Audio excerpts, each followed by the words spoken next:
So with my special voice today, I thought I'd introduce our senior minister and want a line from one of my favorite country western songs. Baby, lock them doors and turn the lights down low. She used to be a country line dancer, and the reason we want to lock the doors and turn the lights down low is because she's going to energize us with truth. She's going to grow our love. She's going to question us and challenge us and expand our consciousness. Please put your hands together for our senior minister, Reverend Robyn Plante.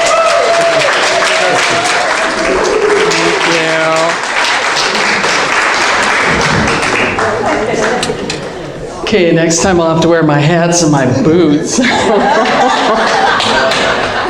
Oh boy, good morning. Good morning.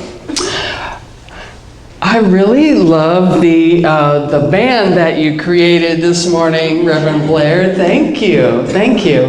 And happy anniversary, Unity Church of Carlsbad, 40 years. Wow.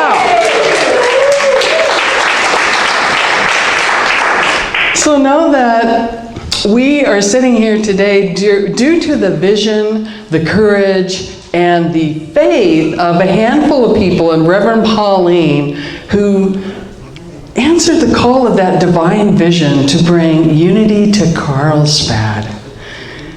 So we may hear more about that next week at our celebration luncheon. I hope you all can come, and please get your tickets today. See Sunshine today to get, or Ken, to get your tickets. Yeah. So I suspect that some of you were here at the beginning. So let's check in. If you've been here since the founding of this community, or let's say the early 80s, please stand. All right, thank you. Stay standing if you will. And then if you've been here since at the Roosevelt location, Roosevelt Street location, stand. Okay, great, stay standing. And then if you've been here since we're at the Senior Center or it's your first time today, stand. Okay, you Unity rebels, I know you want to stand. But look around, you know, we are the living legacy of a divine dream. Because spiritual community is God's idea. It's God's dream come true. And each person here makes that happen. Each one of us. So may we continue spirit-led, heart-centered with faith and love to light the way into another 40 years. Yeah. So a group of scientists called a meeting with God. And they told God, you know, we figured out how to create human life, so we don't need you anymore. And God listened and said, really? You created life all by yourself? And the scientist said, yes, you know, we figured out how to do it from nothing. And, you know, we had cloning, but we're so far beyond that now. So God said, well, how do you do this? Can you show me? So the scientist agreed. And one of them said, well, we start with this. And he reached down to scoop up some soil. And God said, get your own dirt.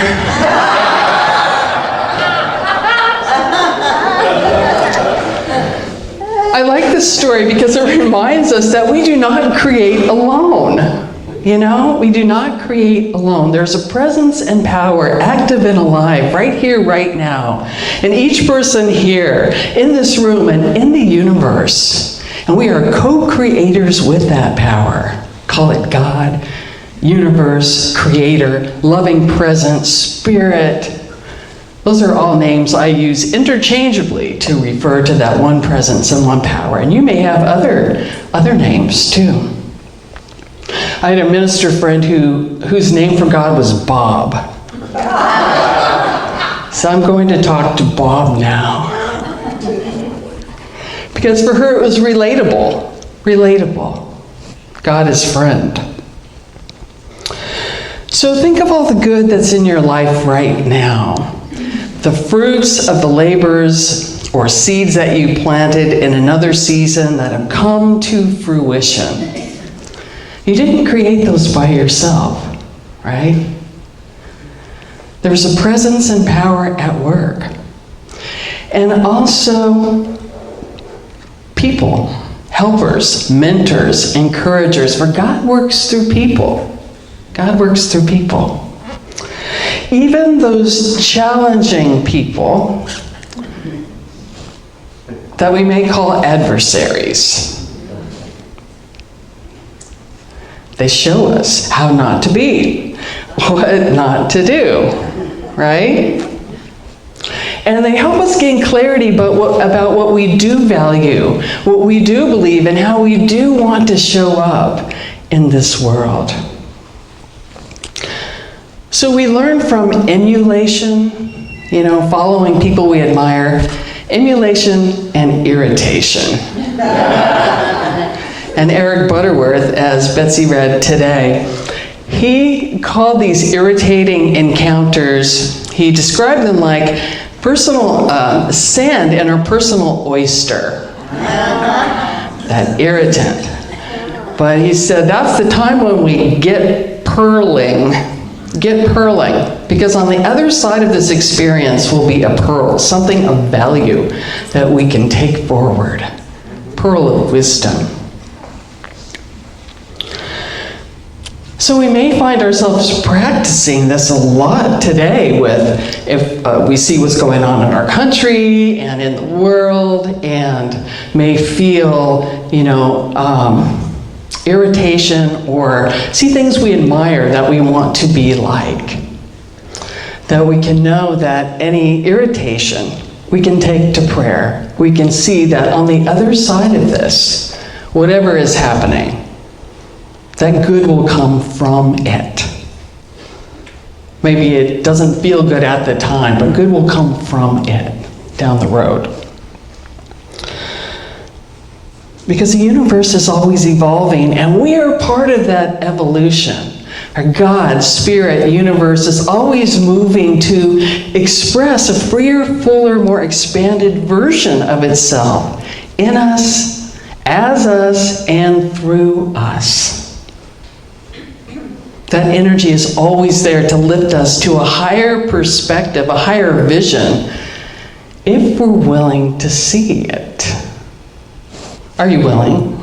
Yes. Okay, now I would click the PowerPoint. And you would see a small child riding on the shoulders of a parent. Probably looks like his father from the back, and they're looking off into the sunset. And I love that image because it reminds me of a time when my father I used to ride on his shoulders. He would lift me up and put me on his shoulders. Have you ever ridden like that? Maybe not recently, but yeah. But I remember that feeling of exhilaration, being up so high. But it was kind of scary because there's not much to hang on to, a couple of ears maybe, So it was a little terrifying. But I could feel my father was holding me. I knew he would not let me fall, that he had me. So I love that image because it symbolizes for me that support we have from the universe. That God has us. God has you. God has you. You're supported. And every time, not just sometimes, but every time. In the times of joy, in the times of sorrow, in the lean times and in the plenty times, in the confusing times and in times of clarity, God is here. God is here.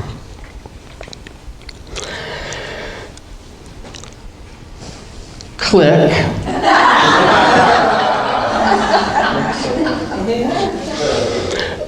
I like this by Sir Isaac Newton. It was in our Friday flyer. Thank you, Joni and Jim, who put those out every week. And mathematician and physicist Isaac Newton, he said, "If I have seen further, it is by standing on the shoulders of giants." So who are the giants in your lives? Those who have opened a door for you, or paved a way, or invited you along, or encouraged you in your career, or personal life, or creative endeavors, and spiritual life. We've all had those people, haven't we? Those souls. I remember the first spiritual book I read before I started going to Unity in religious science. It was Creative Visualization by Shakti Kuwain. And that blew my mind. It's like, wow, people think like this? I can use my mind to create? Really?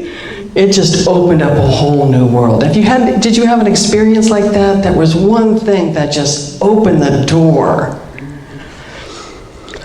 I remember too, what also opened the door, and this mentor appeared in a dream last night, actually, playing guitar and singing. I would sing He Done Me Wrong songs, country songs. And then I heard a spiritual musician who came to church, Charlie Thweet. And if you've ever met that man, you know he's just love embodied in a man. And that just, his songs are so heart-centered and uplifting. And I thought, I can sing songs like that? Wow. Those are way better affirmations than what than He Done Me Wrong affirmations. So we've all had those people and whose words and presence have been the spiritual helium that have kept our hearts and minds lifted. And sometimes we don't see it or we don't hear it, but you have been that for other people too. And you are that for other people now.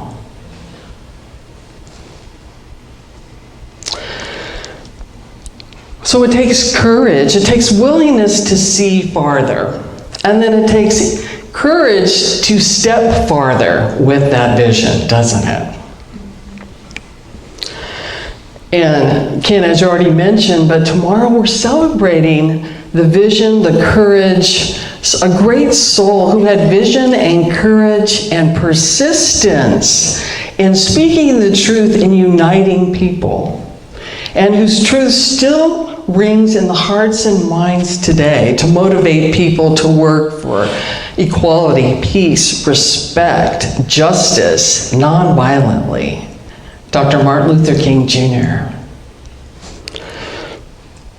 And you know, Dr. King had people, he was standing on the shoulders of other people, his college professors, who he heard some inspiring things. And also Mahatma Gandhi. He was very inspired by Mahatma Gandhi.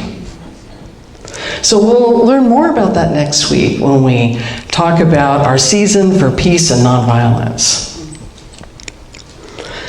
So as well as these peacemakers and others, our Unity community stands on the shoulders of the Unity founders, Charles and Myrtle Fillmore. And I don't think they ever had church in a box, but they did have Missouri in the summer with no air conditioning. Yes. But they were open to that evolutionary pull of spirit, and they dedicated their lives to the spirit of truth. The Fillmores were also inspired by great thinkers of their time, Emerson, Thoreau, and also Eastern religion and philosophy, Buddhism, Hinduism. The Bible inspired them, and they saw it in a new way, symbolically, metaphysically. They saw it as a story of humankind's spiritual evolution that still holds wisdom for us today. They also saw Jesus in a new way, not as Savior, but as teacher, way shower, elder brother. And Jesus had his teachers too. He was well versed in the Hebrew Bible and quoted it often. And so we can follow the trail back to our spiritual ancestors and give thanks. And Jesus and all of us stand on the shoulders of the ultimate teacher that Jesus called Abba, Daddy, Father, Father, Mother, God. So what happens when you get lifted to a higher vision? Has that happened to anyone recently? Is it scary? Well, it's been said that vision without action is merely entertainment. So it takes courage to act, doesn't it? Courage to act, and faith and persistence. Consider, what if Jesus would have given up in the desert, given in to temptation, or just gotten so frustrated with his disciples that he just walked away? Because sometimes they didn't get it. What if Myrtle Fillmore dismissed the idea that healing was possible for her, or worried what the neighbors would think that she spent so many hours in prayer talking to her body? And what if Reverend Pauline let fear interfere and ditched her divine assignment to bring unity to Carlsbad? Where would we all be sitting right now? So the divine is dreaming in you. The divine is dreaming in this community through you. So continue to share your ideas. And we had some divine ideas show up the other day at our Panera meeting, which resulted in, on the back you'll see a green sheet and a gold sheet that says, are you interested in being part of a men's group? Are you interested in being part of a women's group? So that was alive in the conversation the other day, coming through. So please continue to share your divine ideas. Pierre Teilhard de Chardin said that we are spiritual beings having a human experience. Now, do you remember the first time you experienced yourself as a spiritual being? I have a vivid memory. I was about 4 or 5 years old when I first met God in a bologna sandwich. I was in our backyard eating my lunch, kind of reclining on the picnic table. And I remember the bologna was really cold on my tongue, and the Wonder Bread was like really squishy. And the sun was on my face, and the birds were singing. And in that moment, something happened. Something happened. And something so beautiful and huge revealed itself to me. And I remember just feeling one with the sky, the birds, the trees. There was this feeling of love and belonging and home. And I didn't know what to call it, but I thought, this must be God. So I was so excited to go talk to my little friends about it, but they just looked at me like, you're weird. What? But I loved going to church. My dad would pile us in the station wagon and we'd get to church, and I couldn't wait to go through those doors and dip my fingers in the holy water because I thought it was God's aftershave. And when I put that on, I knew I would smell like God all day.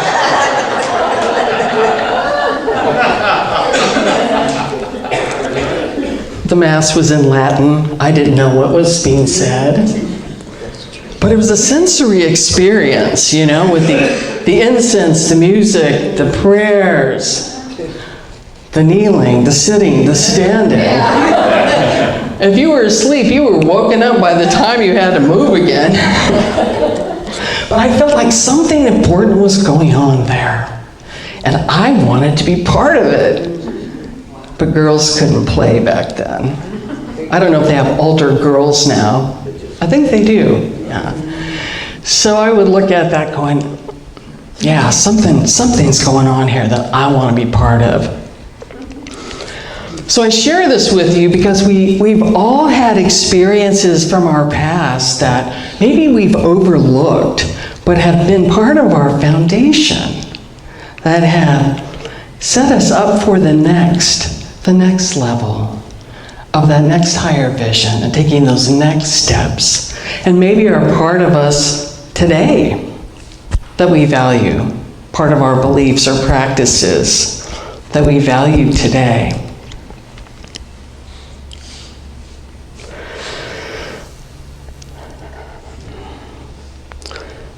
So from that scenario, fast forward 20 years to the first time I stepped into a Unity church. Do you remember the first time you walked into a Unity church? I don't know how it was for you, but for me it felt like home. Like they were saying things I always felt but couldn't put words to, but they were putting words to it. It's like, oh, I felt like home.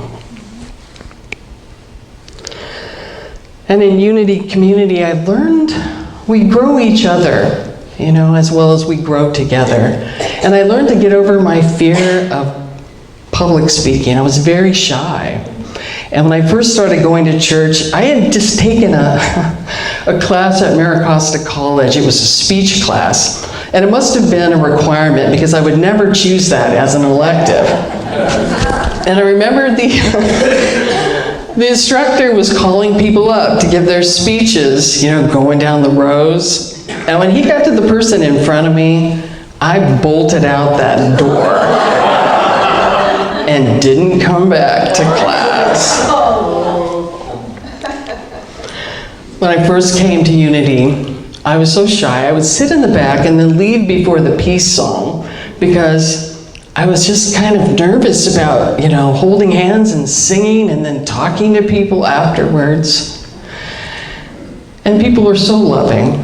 And you could see how I was growing because I'd move up the rows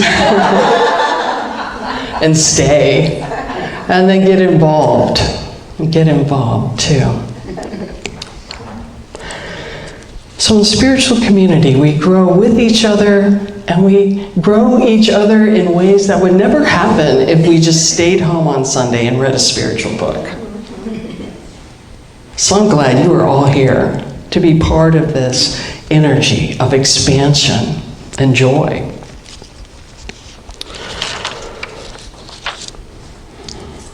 There's a quote that I like from John 12:32. Jesus says, and I, when I am lifted up from the earth, draw all people to myself. That's my other slide.